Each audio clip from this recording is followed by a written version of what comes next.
Hi friends, അപ്പോൾ നമ്മുടെ 2024 June എക്സാമിലേക്കുള്ള അപ്ലിക്കേഷൻ്റെ date വന്നു. എല്ലാവരും അപ്ലൈ ചെയ്തിട്ടുണ്ടാവും. അപ്പോൾ ഒത്തിരി പേരാണ് ആപ്ലിക്കേഷനുമായി ബന്ധപ്പെട്ട സംശയങ്ങൾക്ക് നമ്മളെ ഇന്നൊക്കെ ആയിട്ട് വിളിച്ചുകൊണ്ടിരുന്നത്. എല്ലാ കാര്യങ്ങളും വളരെ കൃത്യമായിട്ട് നമ്മൾ പറഞ്ഞു കൊടുത്തിട്ടുണ്ട്. അപ്പോൾ ഇനിയും നിങ്ങൾക്ക് എന്തെങ്കിലും സംശയങ്ങൾ ഉണ്ടെങ്കിൽ നമ്മളെ കോൺടാക്ട് ചെയ്യാം. ഏത് സംശയമായാലും നമുക്ക് അപ്പം തന്നെ സോൾവ് ചെയ്യാവുന്നതാണ്. ആപ്ലിക്കേഷൻ എല്ലാവരും തന്നെ പെട്ടെന്ന് കൊടുക്കാൻ ശ്രമിക്കുക. അപ്പോൾ ഇന്നത്തെ ഈ വീഡിയോയിൽ നമ്മൾ OMR ഷീറ്റുമായി ബന്ധപ്പെട്ട എല്ലാ കാര്യങ്ങളും മനസ്സിലാക്കുകയാണ്. OMR ഷീറ്റ് വെച്ച് നമുക്ക് എങ്ങനെ മോക്ക് ടെസ്റ്റ് ചെയ്യാം, OMR ഷീറ്റിന്റെ ഡെമോ നിങ്ങൾക്ക് അവിടെ ലഭിക്കും, ഏത് രീതിയിൽ മോക്ക് ടെസ്റ്റ് ചെയ്യാം, എങ്ങനെ കൃത്യമായിട്ട് ടൈം മാനേജ് ചെയ്യാം, ഇത്തരം കാര്യങ്ങളാണ് നമ്മൾ ഈ വീഡിയോയിൽ ഡിസ്കസ് ചെയ്യുന്നത്. OMRുമായി ബന്ധപ്പെട്ട് നിങ്ങൾ ചോദിച്ചിരിക്കുന്ന സംശയങ്ങൾക്കെല്ലാം തന്നെ ഈ വീഡിയോയിൽ മറുപടി ഉണ്ട്. അതുകൊണ്ട് വാട്സാപ്പിലൂടെ മെസ്സേജ് അയച്ചവർക്ക് മറുപടി ലഭിച്ചില്ല എങ്കിൽ ഈ വീഡിയോ ഒന്ന് കാണാൻ ശ്രമിക്കുക. ഒത്തിരി കാര്യങ്ങളാണ് നിങ്ങൾ ചോദിച്ചിരിക്കുന്നത്. ആ കാര്യങ്ങളൊക്കെ തന്നെ നമുക്ക് ഈ വീഡിയോയിൽ മനസ്സിലാക്കാം. നമുക്കറിയാം, നമ്മുടെ പരീക്ഷ CBT ആകുന്നതിന് മുമ്പ് തന്നെ OMR ഷീറ്റിലായിരുന്നു. അപ്പോൾ 2024 വീണ്ടും നമ്മൾ OMRലേക്ക് വന്നിരിക്കുകയാണ്. OMR ഷീറ്റിൽ നമുക്ക് ഒരു ഫസ്റ്റ് പേജിൽ അല്ലെങ്കിൽ ആദ്യത്തെ ഘട്ടത്തിൽ നമുക്ക് OMR ഷീറ്റ് നമ്പർ എഴുതാനുണ്ടാവും. ഈ കാര്യങ്ങളൊക്കെ തന്നെ പരീക്ഷ ഹാളിൽ ഇൻവിജിലേറ്റേഴ്സ് നമുക്ക് കൃത്യമായിട്ട് പറഞ്ഞു തരും. OMR ഷീറ്റാണ്. നമുക്ക് മാർക്ക് ചെയ്ത് കഴിഞ്ഞാൽ പിന്നീട് അതിൽ യാതൊരുവിധ മാറ്റങ്ങൾ വരുത്താൻ സാധിക്കില്ല. നിങ്ങൾ ചെയ്യേണ്ടത് ബ്ലാക്ക് ഓർ ബ്ലൂ പെന്നാണ് യൂസ് ചെയ്യേണ്ടത്. പകുതി മാർക്ക് ചെയ്യാൻ പാടില്ല, അതുപോലെ തന്നെ വെട്ടാൻ പാടില്ല, തിരുത്താൻ പാടില്ല, ചുരണ്ടിക്കളയാൻ പാടില്ല. ഇത്തരം കാര്യങ്ങളൊന്നും ചെയ്യരുത്. അതുപോലെ 1-2 ഓപ്ഷൻ സെലക്ട് ചെയ്യാൻ പാടില്ല. ഇത്തരത്തിലുള്ള കാര്യങ്ങളെല്ലാം തന്നെ നിങ്ങൾ ഓർത്തു വെക്കേണ്ടതാണ്. പിന്നെ നിങ്ങളുടെ പേര്, പിന്നെ നിങ്ങളുടെ സബ്ജക്റ്റ്. ഓരോ OMR ഷീറ്റിന്റെ ക്വസ്റ്റ്യൻ പേപ്പറിന് ഒരു കോഡ് ഉണ്ടാവും. ആ കോഡ് ചിലപ്പോൾ അത് ഉണ്ടാകണമെങ്കിൽ ഇത് 2014 17 ആ ഒരു സമയത്തുള്ള OMR ഷീറ്റാണ്. നമ്മൾ ഡെമോക്ക് വേണ്ടി ചെയ്തതാണ്. അപ്പോൾ നമുക്കിപ്പോൾ അറിയാം, നമുക്ക് PhDയുടെ സ്കോർ കൂടെ വന്നിട്ടുണ്ട്. അതുകൂടെ നിങ്ങളിവിടെ എന്ത് ചെയ്യേണ്ടി വരും, ഫില്ല് ചെയ്യേണ്ടി വരും. അപ്പോൾ വളരെ കൃത്യമായിട്ട് തന്നെ പൂരിപ്പിക്കാം. നമ്മൾ JRFN നെറ്റ് സെലക്ട് ചെയ്യുന്ന സമയത്ത് അപ്ലിക്കേഷൻ കൊടുക്കുമ്പോൾ 3 നമുക്ക് സെലക്ട് ആവും. OMR ഷീറ്റിലേക്ക് വരുമ്പോൾ നമ്മളത് 3 സെലക്ട് ചെയ്യേണ്ടതായിട്ട് വരും എന്നുള്ളതാണ്. ആ രീതിയിൽ തന്നെ ചെയ്യേണ്ടതായിട്ട് വരും.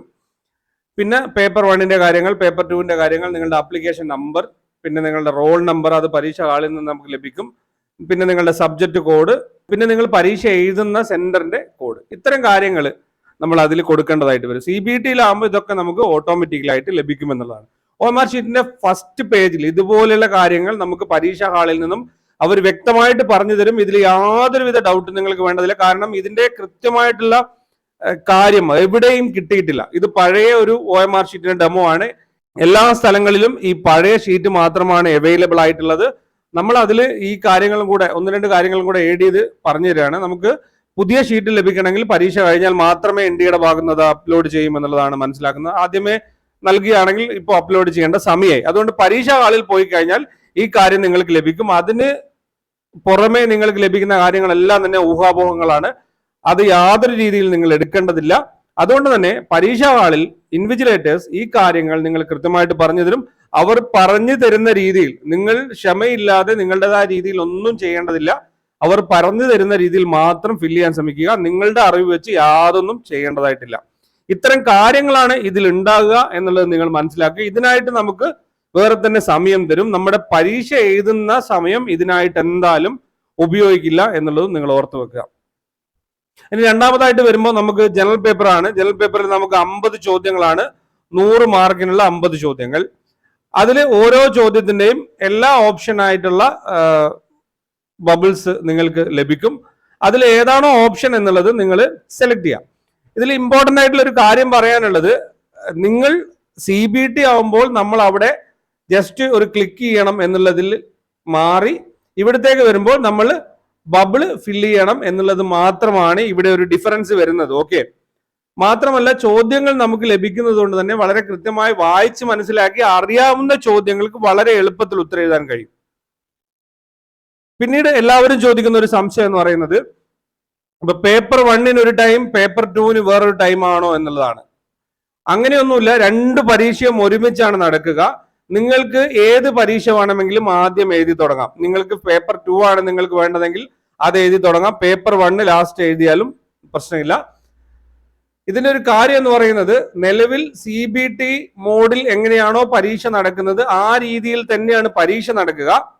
പരീക്ഷയുടെ മെത്തഡ്, അതായത് ആൻസർ ഷീറ്റ് മാത്രമാണ്, നമ്മൾ പരീക്ഷ ആൻസർ എഴുതുന്ന ഷീറ്റ് മാത്രമാണ് നമുക്കിവിടെ മാറാൻ പോകുന്നത്. ഫസ്റ്റ് പേപ്പർ നമുക്ക് ലാസ്റ്റ് എഴുതാം, സെക്കൻഡ് പേപ്പർ ഫസ്റ്റ് എഴുതാം, ഫസ്റ്റ് പേപ്പറും ഫസ്റ്റ് എഴുതാം, സെക്കൻഡ് പേപ്പർ ലാസ്റ്റ് എഴുതാം. അതൊക്കെ നിങ്ങളുടെ സൗകര്യമാണ്. ഏത് രീതിയിൽ വേണമെങ്കിലും നിങ്ങൾക്ക് പരീക്ഷ എഴുതാൻ സാധിക്കും എന്നുള്ളതാണ് ഇപ്പോൾ നമുക്ക് അറിയാൻ സാധിക്കുന്നത്. അതുകൊണ്ട് ആ ഒരു രീതിയിൽ ഉള്ള സംശയങ്ങളൊന്നും തന്നെ വേണ്ടതില്ല. തുടർച്ചയായിട്ടുള്ള 3 മണിക്കൂർ പരീക്ഷയായിരിക്കും. അതിനിടയിൽ യാതൊരുവിധ ഗ്യാപ്പും നിങ്ങൾക്ക് ലഭിക്കുകയില്ല. പിന്നെ എല്ലാവരും ചോദിക്കുന്ന ഒരു കാര്യം, നമുക്ക് സമയം അറിയേണ്ടതായിട്ടുണ്ടല്ലോ, സമയം മനസ്സിലാവില്ലല്ലോ എന്നുള്ളതാണ്. അപ്പോൾ അതിനായിട്ട് NDAയിൽ വിളിച്ച് ചോദിക്കുന്ന സമയത്ത് അവർ പറയുന്നത്, ചില എക്സാം സെന്ററുകളിൽ അവർ ക്ലോക്ക് പ്രൊവൈഡ് ചെയ്യും, അല്ലെങ്കിൽ സമയത്തിനായിട്ട്, സമയം മനസ്സിലാക്കാനായിട്ടുള്ള ബെൽ നമുക്ക് നൽകും എന്നുള്ളതാണ് പറയുന്നത്. ഇനി ക്ലോക്ക് ഇല്ലെങ്കിൽ ഓരോ അരമണിക്കൂറിലും നമുക്ക് ബെല്ല് പ്രൊവൈഡ് ചെയ്യും. അതായത് PSC എക്സാമിനേഷൻ ഒക്കെ ചില സെന്ററിൽ നമുക്ക് ലഭിക്കുന്നത് പോലെ തന്നെ ടൈം ബെൽ നമുക്ക് പ്രൊവൈഡ് ചെയ്യും എന്നുള്ളത് മനസ്സിലാക്കാൻ സാധിക്കുന്നുണ്ട്. ഒരു പരീക്ഷ കഴിഞ്ഞാൽ മാത്രമേ അത് എന്താണ് സംഭവിക്കുന്നത് എന്നുള്ളത് നമുക്ക് അറിയാൻ സാധിക്കുകയുള്ളൂ. ഇത്രയും കാര്യങ്ങളാണ് ഇതിൽ മനസ്സിലാക്കാനുള്ളത്. ഇതിൽ എങ്ങനെ മോക്ക് ടെസ്റ്റ് ചെയ്യാം, ഏത് രീതിയിലാണ് നിങ്ങൾ മോക്ക് ടെസ്റ്റ് ചെയ്യേണ്ടത്, നിങ്ങൾക്ക് ഓൺലൈനായിട്ട് എങ്ങനെ മോക്ക് ടെസ്റ്റ് ചെയ്യാം, ഫ്രീ ആയിട്ടുള്ള ക്വസ്റ്റ്യൻസ് എങ്ങനെ ലഭിക്കും എന്നുള്ള കാര്യങ്ങളൊക്കെ തന്നെ നമ്മൾ വിശദമായിട്ട് ഈ വീഡിയോയിൽ ചർച്ച ചെയ്യുന്നുണ്ട്. ആ കാര്യങ്ങളൊക്കെ തന്നെ നിങ്ങൾ മനസ്സിലാക്കണം. നിങ്ങളുടെ സമയം വളരെ വളരെ വിലപ്പെട്ടതാണ്. ഇനി അങ്ങോട്ടേക്ക് സമയത്തിനാണ് ഇനി അങ്ങോട്ടേക്ക് പ്രാധാന്യം. ഓക്കെ, അതുകൊണ്ട് നമുക്ക് പരീക്ഷയിലേക്ക് ഇനി വെറും 50 ദിവസങ്ങൾ മാത്രമേ ഉള്ളൂ. ഈ ദിവസങ്ങൾ മതി നിങ്ങൾക്ക് കൃത്യമായിട്ട് പഠിക്കാൻ. ആ കാര്യം കൂടെ നമ്മൾ ഈ വീഡിയോയിൽ ചർച്ച ചെയ്യുന്നുണ്ട്. വീഡിയോ മുഴുവനായിട്ട് കാണുക, കണ്ട് കാര്യം മനസ്സിലാക്കുക. നിങ്ങൾക്ക് ഓക്കെ ആണെന്ന് തോന്നുകയാണെങ്കിൽ നിങ്ങൾക്ക് ആ മെത്തേഡ് ഫോളോ ചെയ്യാം. ഇനി നമ്മൾ സെക്കൻഡ് പേപ്പറിലേക്ക് വരുന്ന സമയത്ത് നമുക്ക് 100 ചോദ്യങ്ങളാണ്. 100 ചോദ്യങ്ങൾക്ക് നമുക്ക് ഓരോ ചോദ്യങ്ങൾക്ക് ഇതുപോലെ ഓപ്ഷൻസ് ലഭിക്കും. അവിടെ എന്താണോ നമ്മുടെ ആൻസർ എന്നുള്ളത് നിങ്ങൾ കൃത്യമായിട്ട് ബബിൾ ചെയ്താൽ മാത്രം മതി. അതിൽ യാതൊരുവിധ സർക്കസും ഇല്ല. അതുകൊണ്ട് സെക്കൻഡ് പേപ്പറിലേക്ക് വരുമ്പോൾ 100 ചോദ്യങ്ങൾ ഉണ്ടാവും. ഫസ്റ്റ് പേപ്പർ 50 ചോദ്യങ്ങളാണ്. ഇവിടെ നമുക്ക് ചെയ്യേണ്ട, അല്ലെങ്കിൽ നമ്മൾ ചെയ്യേണ്ട പ്രധാനപ്പെട്ട കാര്യം, എത്ര ചോദ്യങ്ങളാണ് നമുക്ക് കൃത്യമായിട്ട് ഉത്തരം അറിയാവുന്നത് അത് നമ്മൾ ആദ്യം തന്നെ ചെയ്തു വെക്കുക എന്നുള്ളതാണ്. നമുക്ക് അറിയാത്ത ആൻസറുകൾ ഏതെങ്കിലും ഒരു ഓപ്ഷൻ സെലക്ട് ചെയ്യുന്നതൊക്കെ നമ്മൾ അവസാനത്തേക്ക് മാറ്റി വെക്കുക. നമുക്ക് ചെയ്യാൻ പറ്റുന്ന രീതിയിലുള്ള ചോദ്യങ്ങൾ വളരെ കൃത്യമായിട്ട് ചെയ്യുക എന്നുള്ളതാണ്. നിങ്ങളുടെ അടുത്ത് ഇൻവിജിലേറ്റേഴ്സ് എന്തായാലും തന്നെ പറയും, നിങ്ങൾ OMR ഷീറ്റിൽ നിങ്ങളുടെ സിഗ്നേച്ചറും അതുപോലെ തന്നെ ഇൻവിജിലേറ്റേഴ്സിന്റെ സിഗ്നേച്ചറും കൃത്യമായിട്ട് തന്നെ നിങ്ങൾ അത് മറക്കാതെ നിങ്ങൾ ചെയ്യിക്കേണ്ടതാണ്. ആ ഒരു കാര്യം യാതൊരു കാരണവശാലും മറന്നു പോകരുത്. ഇത് വളരെ വളരെ ഇമ്പോർട്ടന്റ് ആയിട്ടുള്ള ഒരു കാര്യമാണ്. നമ്മൾ വളരെ മുമ്പേ ഉള്ള ഇൻഫർമേഷൻ ബുള്ളറ്റിനൊക്കെ എടുത്ത് വായിക്കുന്ന സമയത്ത് പല രീതിയിലും പലരുടെ കയ്യിൽ നിന്നും ഈ ഒരു കാര്യമൊക്കെ മിസ്സായി പോയിട്ട് അതിനൊക്കെ ഇഷ്യൂസ് വരാറുണ്ട്. അതുകൊണ്ട് ഈ കാര്യം കൃത്യമായിട്ട് ശ്രദ്ധിക്കുക. ഇത് നമ്മൾ ചെയ്യിക്കേണ്ട കാര്യമാണ്. കാരണം നമ്മളാണ് ഇവിടെ പരീക്ഷ എഴുതുന്നത്. ഫസ്റ്റ് കാര്യം അവർ പറഞ്ഞു തരുമെങ്കിൽ ഇവിടെ സിഗ്നേച്ചർ നിങ്ങളും അതുപോലെ തന്നെ ഇൻവിജിലേറ്റേഴ്സും സൈൻ ചെയ്യേണ്ടത് വളരെ അത്യാവശ്യമുള്ള കാര്യമാണ്. ഒരു പക്ഷേ പരീക്ഷ രീതിയൊക്കെ മാറുന്നത് കൊണ്ട് ഓൾറെഡി അവരൊക്കെ സൈൻ ചെയ്തിട്ട് നമുക്ക് തരാനും സാധ്യതയുണ്ട്. ഈ കാര്യങ്ങളൊക്കെ നിങ്ങൾ മനസ്സിലാക്കുക. ഇത്രയും കാര്യങ്ങൾ മാത്രമാണ് നമുക്ക് മനസ്സിലാക്കാൻ. നിലവിലുള്ള ഒരു പാറ്റേണിൽ നിന്നും അല്ലെങ്കിൽ നിലവിലുള്ള ഒരു രീതിയിൽ നിന്നും OMRലേക്ക് മാറുന്ന സമയത്ത് നമ്മൾ മനസ്സിലാക്കാനുള്ള കാര്യം ഇത്ര മാത്രമാണ്. ഇതിൽ വലിയ റോക്കറ്റ് സയൻസ് ഒന്നുമില്ല. നമുക്കറിയാവുന്ന കാര്യങ്ങൾ തന്നെയാണ്. നമ്മൾ PSC എക്സാമിനേഷൻ ഒക്കെ തന്നെ ഈ ഒരു രീതിയിലാണ് അറ്റൻഡ് ചെയ്യുന്നത്. എന്നാലും നമുക്ക് പരിചയമില്ലാത്ത ഒരു പരീക്ഷാ രീതി എന്ന് പറയുന്നത് CBT ആണ്. അതിൽ നിന്നും വീണ്ടും OMRലേക്ക് വരുന്നത് നമുക്ക് കുറച്ചുകൂടെ സൗകര്യമായി. പല രീതിയിലുള്ള ബുദ്ധിമുട്ടുകൾ ഉണ്ടെങ്കിലും പരീക്ഷയെ സംബന്ധിച്ചിടത്തോളം നമുക്ക് മാർക്ക് കുറച്ചുകൂടി സ്കോർ ചെയ്യാൻ പറ്റുന്ന രീതി OMR തന്നെയാണ് എന്നുള്ളതാണ് എല്ലാവരുടെ ഭാഗത്തു നിന്നും വരുന്ന ഫീഡ്ബാക്ക്. അപ്പൊ ഇത്രയും കാര്യങ്ങളെ ഇതിൽ മനസ്സിലാക്കാനുള്ളൂ. ഇതിൽ നിങ്ങൾ കൂടുതലായിട്ട് വെറീഡ് ആവേണ്ട യാതൊരുവിധ കാര്യങ്ങളും ഇല്ല. ഏറ്റവും ലേറ്റസ്റ്റ് ആയിട്ടുള്ള വിവരങ്ങൾ നമുക്ക് എവിടെയും ലഭ്യമല്ല. നമ്മൾ ഇന്ത്യ ഒട്ടാകെയുള്ള എല്ലാ സ്ഥലങ്ങളിലും ഈ ഒരു വിവരം മാത്രമാണ് ഇപ്പോൾ അവൈലബിൾ ആയിട്ടുള്ളത്. ഇതിൽ കൂടുതൽ വിവരങ്ങൾ ഒന്നും തന്നെ എവിടെ നിന്നും നിങ്ങൾക്ക് ലഭിക്കില്ല. ആ കാര്യം നിങ്ങൾ ഓർത്തു വെക്കുക. പിന്നെ ഇനിയാണ് നമുക്ക് വളരെ പ്രധാനപ്പെട്ട കാര്യങ്ങൾ പറയാനുള്ളത്. OMR ഷീറ്റിന്റെ മോക്ക് ടെസ്റ്റ് എന്ന് പറയുന്ന കാര്യം. നമ്മൾ സാധാരണ രീതിയിൽ മോക്ക് ടെസ്റ്റ് ചെയ്യുന്ന സമയത്ത് നമ്മൾ മനസ്സിലാക്കേണ്ട ഒരു കാര്യം, നമ്മൾ പഠിച്ചിരിക്കുന്ന കാര്യങ്ങളിൽ നിന്നാണ് ചോദ്യങ്ങൾ വരുന്നത്. ഏത് രീതിയിലാണ് ചോദ്യങ്ങൾ വരുന്നതെന്ന് നമുക്ക് മനസ്സിലാക്കണം. എത്രത്തോളം സമയം നമുക്ക് ചോദ്യങ്ങൾക്കായിട്ട് എടുക്കുന്നുണ്ട് എന്നുള്ളത് നമ്മൾ മനസ്സിലാക്കാൻ വേണ്ടിയിട്ടാണ് പ്രധാനമായും നമ്മൾ മോക്ക് ടെസ്റ്റ് ചെയ്യുന്നത്. അല്ലാതെ ഒരു ചോദ്യം പോലും ആവർത്തിക്കപ്പെടുന്നില്ല. ചില ഏരിയകൾ ആവർത്തിക്കപ്പെടുന്നുണ്ടെങ്കിലും ആ ഏരിയ നമ്മൾ വളരെ കൃത്യമായിട്ട് പഠിക്കുകയാണെങ്കിൽ ഏത് രീതിയിലുള്ള ചോദ്യങ്ങൾ വന്നു കഴിഞ്ഞാലും അത് ഫസ്റ്റ് പേപ്പർ ആയാലും സെക്കൻഡ് പേപ്പർ ആയാലും നമുക്ക് കൃത്യമായിട്ട് ഉത്തരം എഴുതാൻ സാധിക്കും. അതുകൊണ്ട് OMR ഷീറ്റ് മോക്ക് ടെസ്റ്റ് എന്നുള്ള രീതിയിലൊക്കെ കാര്യങ്ങൾ വരുന്ന സമയത്ത് നമ്മൾ ആൻസർ എടുത്ത് OMR ഷീറ്റിലേക്ക് ഉത്തരം എഴുതി അതൊക്കെ ഫില്ല് ചെയ്ത് വരുന്ന സമയത്ത് നമുക്ക് ഒത്തിരി കാര്യങ്ങൾ നമുക്ക് ഇനിയും പഠിക്കാനുണ്ട്. പലരും അപ്ലിക്കേഷൻ കൊടുത്തതിന് ശേഷമാണ് പഠനം സ്റ്റാർട്ട് ചെയ്യുന്നത്. അത് നമുക്കറിയാം, ഒത്തിരി പേര് കോഴ്സിനായിട്ടൊക്കെ നമ്മളെ വിളിക്കുന്നുണ്ട്. ഒരുപാട് മെസ്സേജുകളാണ് ഇതുമായി ബന്ധപ്പെട്ട് വരുന്നത്. ഒരുപാട് പേർ മാറാത്തൊരു സംഭവം എന്ന് പറയുന്നത് അപ്ലിക്കേഷൻ കൊടുത്തു കഴിഞ്ഞിട്ട് പഠിക്കുക, അപ്ലിക്കേഷൻ കൊടുക്കുക, പഠിക്കുക നെറ്റ് എക്സാമിനായിട്ട്. അത് തുറന്നുകൊണ്ടേയിരിക്കുന്ന ഒരു പ്രോസസ്സാണ്. അതിൽ വളരെ കുറച്ച് പേർക്ക് ഒരു ലക്കിനൊക്കെ നെറ്റ് ലഭിക്കും എന്നുള്ളതല്ലാതെ അതൊരു ശരിയായ രീതിയല്ല. മനസ്സിലായില്ലേ? അപ്പോൾ OMR ഷീറ്റ് മോക്ക് ടെസ്റ്റ് എന്നൊക്കെ പറയുന്നത് അതൊരു നിങ്ങളുടെ ഭാഗത്തുള്ള നിങ്ങളുടെ സമയം നഷ്ടപ്പെടുത്താനുള്ള ഒരു മാർഗം മാത്രമാണ്. സാധാരണ രീതിയിൽ ഓൺലൈനായിട്ട് നിങ്ങൾ എങ്ങനെയാണോ മോക്ക് ടെസ്റ്റ് ചെയ്യുന്നത് ആ രീതിയിൽ തന്നെ മോക്ക് ടെസ്റ്റ് ചെയ്യുക. അതും സിലബസ് കവർ ചെയ്ത് ഓരോ യൂണിറ്റും വളരെ കൃത്യമായിട്ട് പഠിച്ച് അതിൽ നിങ്ങൾക്ക് കോംപ്രഹെൻസീവ് ആയിട്ടുള്ള ഒരു നോളജ് ഉണ്ടാക്കിയതിന് ശേഷം മാത്രം മോക്ക് ടെസ്റ്റിലേക്ക് കടക്കുക. രണ്ട് രീതിയിൽ മോക്ക് ടെസ്റ്റ് നിങ്ങൾക്ക് ദോഷം ചെയ്യും. ഒന്ന്, നിങ്ങൾ പഠിച്ചിരിക്കുന്ന കാര്യങ്ങൾ പൂർണ്ണമല്ലെങ്കിൽ പല ആൻസറുകളും നിങ്ങൾക്ക് ലഭിക്കില്ല, അത് നിങ്ങളുടെ പിന്നോട്ടേക്ക് വലിക്കും. ഇനി കുറച്ച് ദിവസം മാത്രമല്ലേ ഉള്ളൂ, ഇനി പഠിച്ചാൽ തീരില്ല എന്നുള്ള രീതിയിലൊക്കെ നമ്മൾ പുറകിലോട്ടേക്ക് വലിക്കും. അതുകൊണ്ട് ഇനി അങ്ങോട്ടേക്ക് നിങ്ങൾ ഈ മോക്ക് ടെസ്റ്റിനെ പറ്റിയിട്ടോ അങ്ങനെയുള്ള കാര്യങ്ങൾ നിങ്ങൾക്ക് ഉത്തരം ലഭിക്കില്ല, ഇനി പഠിച്ചാൽ കിട്ടില്ല എന്നുള്ള കാര്യങ്ങളൊക്കെ ഒഴിവാക്കിയിട്ട് നിങ്ങൾ എന്താണോ ഇനി ബാലൻസ് പഠിക്കാനുള്ളത് ആ കാര്യങ്ങൾ കൃത്യമായിട്ട് പഠിച്ചു പോവുക. ഇതിന്റെ ഒരു കോപ്പി നിങ്ങൾക്ക് എല്ലാവർക്കും പ്രിന്റ് എടുക്കാൻ പറ്റുന്ന രീതിയിൽ ഫസ്റ്റ് പേപ്പറിനെയും സെക്കൻഡ് പേപ്പറിനെയും നിങ്ങൾക്ക് അങ്ങനെ തന്നെ ബബിൾ ചെയ്തിട്ട് തന്നെ മോക്ക് ടെസ്റ്റ് ചെയ്യണമെന്നുണ്ടെങ്കിൽ ടെലിഗ്രാം ചാനലിൽ കൊടുക്കാം. നിങ്ങൾക്ക് അതിന്റെ പ്രിന്റ് എടുക്കാം. ഓരോ ചോദ്യം നിങ്ങൾ മോക്ക് ടെസ്റ്റ് ചെയ്യുമ്പോൾ ഇതിലേക്ക് നിങ്ങൾക്ക് ബബിൾ ചെയ്യാം, പെൻസിൽ കൊണ്ടോ പെന്ന് കൊണ്ടോ ബബിൾ ചെയ്യാം.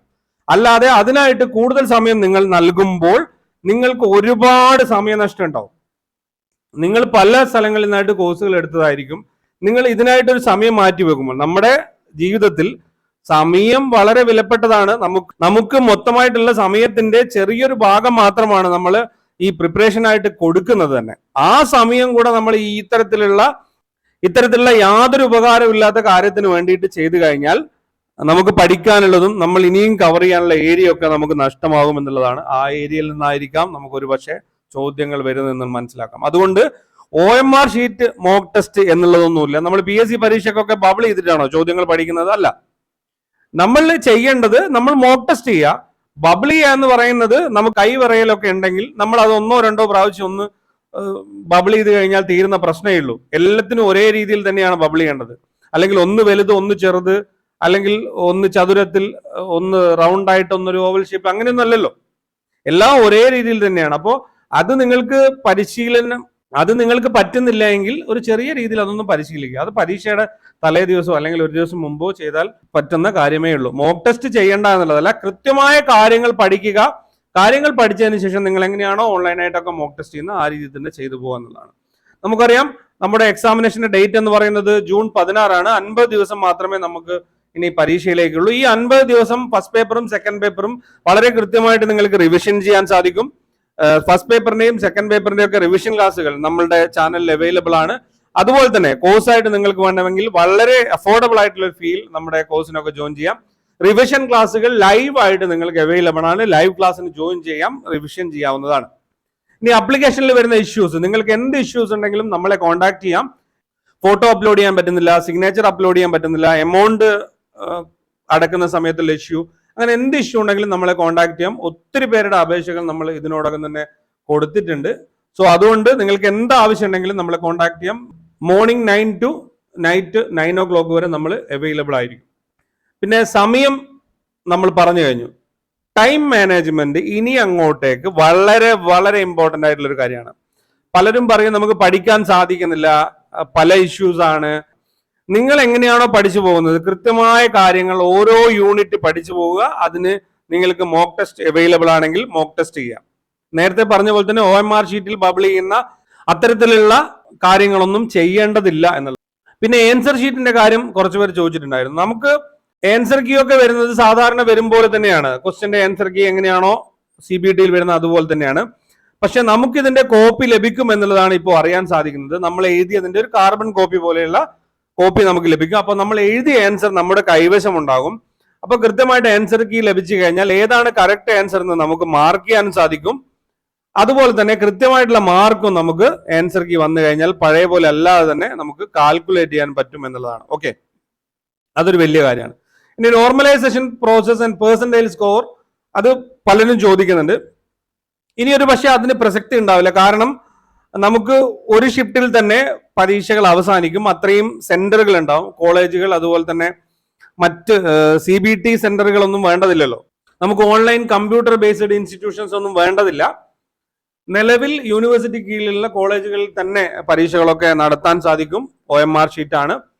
അതുകൊണ്ട് പെർസെന്റേജ് സ്കോർ നോർമലൈസേഷൻ പ്രോസസ്സിന് വലിയ പ്രാധാന്യം ഉണ്ടാകില്ല. ഒരു പക്ഷേ ഒരുപാട് അപേക്ഷകർ വരുന്ന സമയത്ത് കൊമേഴ്സിനൊക്കെ ചിലപ്പോൾ 2 ഷിഫ്റ്റിലും പരീക്ഷ നടത്താനുള്ള സാധ്യതയുണ്ട്. അതുകൊണ്ട് ആ കാര്യം ഉണ്ടെങ്കിൽ നമുക്ക് അപ്പോൾ പരിശോധിക്കാം.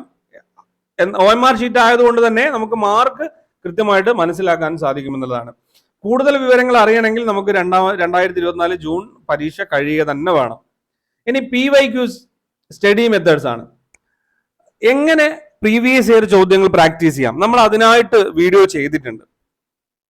ഓരോ യൂണിറ്റ്, ഇപ്പോൾ ഫസ്റ്റ് പേപ്പർ എടുക്കുകയാണെങ്കിൽ teaching aptitude, research aptitude, comprehension, mathematic reasoning, logical reasoning, data interpretation, people development and environment, higher education, ICT, ഇത്തരത്തിൽ 10 യൂണിറ്റുകൾക്ക് നമുക്ക് മോക്ക് ടെസ്റ്റ് ചെയ്യേണ്ടതായിട്ടുണ്ട്. എന്നാൽ മോക്ക് ടെസ്റ്റ് മാത്രം ചെയ്യേണ്ടതായിട്ടുള്ള യൂണിറ്റുകൾ മാത്തമാറ്റിക് റീസണിങ്, ഡാറ്റ ഇന്റർപ്രിട്ടേഷൻ, അതുപോലെ തന്നെ റീഡിംഗ് കോംപ്രിഹെൻഷൻ, ഈ 3 യൂണിറ്റ് നമ്മൾ മോക്ക് ടെസ്റ്റ് മാത്രം ചെയ്താൽ ബാക്കി 7 യൂണിറ്റുകൾക്ക് നമ്മൾ തിയറി കാര്യങ്ങൾ കുറച്ച് പഠിക്കാനുണ്ട്. അതിൽ ലോജിക്കൽ റീസണിങ്ങിൽ ഇത് രണ്ടും കൂടെ ഉള്ളൊരു പാർട്ടാണ്. മോക്ക് ടെസ്റ്റും നമ്മൾ ചെയ്യേണ്ടതുണ്ട്. അതായത് പ്രീവിയസ് ഇയർ ചോദ്യങ്ങൾ പ്രാക്ടീസ് ചെയ്യുന്നതിനോടൊപ്പം തന്നെ കുറച്ച് കാര്യങ്ങൾ നമ്മൾ മനസ്സിലാക്കാനുണ്ട്. ഈ കാര്യങ്ങളൊക്കെ തന്നെ വളരെ വിശദമായിട്ട് നമ്മൾ വീഡിയോ ചെയ്താണ്. അതിന്റെയൊക്കെ ആ വീഡിയോസിന്റെ ഒക്കെ ലിങ്ക് ഡിസ്ക്രിപ്ഷനിൽ കൊടുക്കാം. ഈ കാര്യം നിങ്ങൾ മനസ്സിലാക്കുക. അതുകൊണ്ട് എന്താണ് നിങ്ങൾക്ക് ആവശ്യം എന്നുള്ളത് വളരെ കൃത്യമായി അനലൈസ് ചെയ്ത് മനസ്സിലാക്കി മാത്രം ഇനി പഠിക്കാൻ ശ്രമിക്കുക. പല രീതിയിൽ നിങ്ങൾ ഡൈവേർട്ടായി പോകാൻ സാധ്യതയുണ്ട്. പല രീതിയിലുള്ള കാര്യങ്ങളാണ് നമുക്കിപ്പോൾ സോഷ്യൽ മീഡിയയിലൊക്കെ ലഭിക്കുന്നത്. വളരെ കൃത്യമായിട്ടുള്ള കാര്യമാണ് ഇവിടെ പറഞ്ഞിരിക്കുന്നത്. OMR ഷീറ്റ് മോക്ക് ടെസ്റ്റ് എന്നുള്ള രീതിയിലൊന്നും നിങ്ങൾ എടുക്കേണ്ടതില്ല. നിങ്ങൾ പഠിക്കുക, ചോദ്യങ്ങൾ പ്രാക്ടീസ് ചെയ്യുക. OMR ഷീറ്റിലേക്ക് ബബിൾ ചെയ്യുന്നത് നിങ്ങൾക്ക് അറിയില്ലെങ്കിൽ അത് ഒരു 1 hour കൊണ്ട് നിങ്ങൾക്ക് പ്രാക്ടീസ് ചെയ്ത് ചെയ്യാൻ പറ്റുന്ന കാര്യമേ ഉള്ളൂ. അത് കേരളത്തിലുള്ളവർക്ക് അതൊരു പ്രശ്നമായിട്ട് തോന്നുന്നേ ഇല്ല എന്നുള്ളതാണ്. ഇതിൽ കൂടുതൽ എന്തെങ്കിലും സംശയങ്ങൾ നിങ്ങൾക്കുണ്ടെങ്കിൽ ആ കാര്യം നിങ്ങൾ കമന്റ് ചെയ്യാം. അപ്പൊ ഒത്തിരി പേര് വാട്സാപ്പിലൂടെയും അതുപോലെ തന്നെ ടെലഗ്രാമിലൂടെയും ഇൻസ്റ്റഗ്രാമിലൂടെയും ഒക്കെ ചോദിച്ച ചോദ്യങ്ങൾക്ക് വളരെ കൃത്യമായിട്ട് നമ്മൾ മറുപടി പറഞ്ഞിട്ടുണ്ട്. അപ്പൊ ഇതുപോലെയുള്ള കാര്യങ്ങൾ തുടർന്നും നിങ്ങൾക്ക് ചോദിക്കാവുന്നതാണ്. നമുക്ക് വീഡിയോ ചെയ്ത് ഇതുപോലെ കാര്യങ്ങൾ നിങ്ങൾക്ക് പറഞ്ഞു തരാം. അപ്പോൾ ഇനിയും നിങ്ങൾക്ക് ഉപകാരപ്രദമായിട്ടുള്ള മറ്റു വിഷയങ്ങളുമായി നമുക്ക് കാണാം. Thank you for watching. Keep studying. Stay safe.